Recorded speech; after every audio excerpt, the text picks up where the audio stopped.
Seniorská univerzita internetu. Ako to vlastne funguje?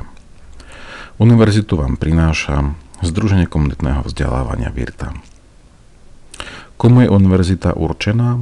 No komukoľvek. Komukoľvek, kto má záujem o internet, komukoľvek, kto má záujem objaviť svet na sieti a komukoľvek, kto chce byť v kontakte so svojimi blízkymi, nech sa nachádzajú kdekoľvek na svete.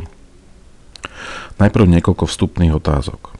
Má záujemca, to znamená vy alebo váš blízky, chuť objaviť možnosti internetu? Má záujemca prístup k telefónu? Má záujemca prístup k počítaču?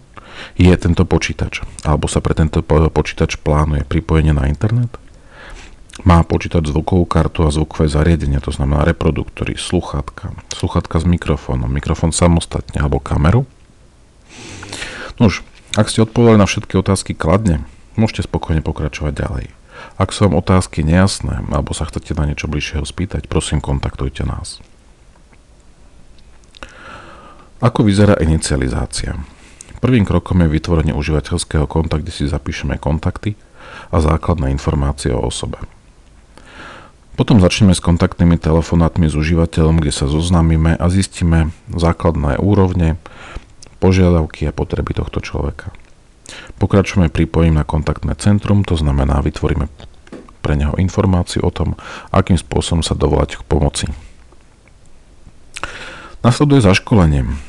Spúšťame školenia užívateľov online, to znamená, že tie školenia sú dostupné kdekoľvek, netreba nikam cestovať.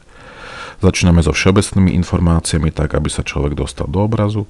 Pokračujeme v tréningu zručností, ktoré sú potrebné na prácu na internete.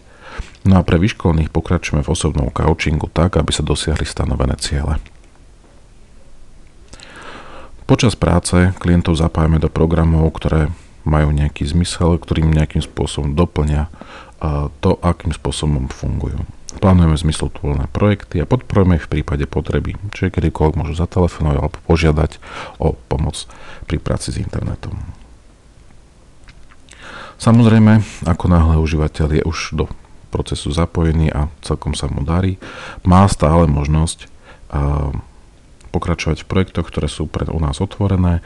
My načúvame návrhom a nápadom, ktoré prichádzajú od našich klientov a tvoríme spoločné vízie a realizujeme ich tak, aby boli naozaj všetci spokojní. Nuž, a to je momentálne všetko.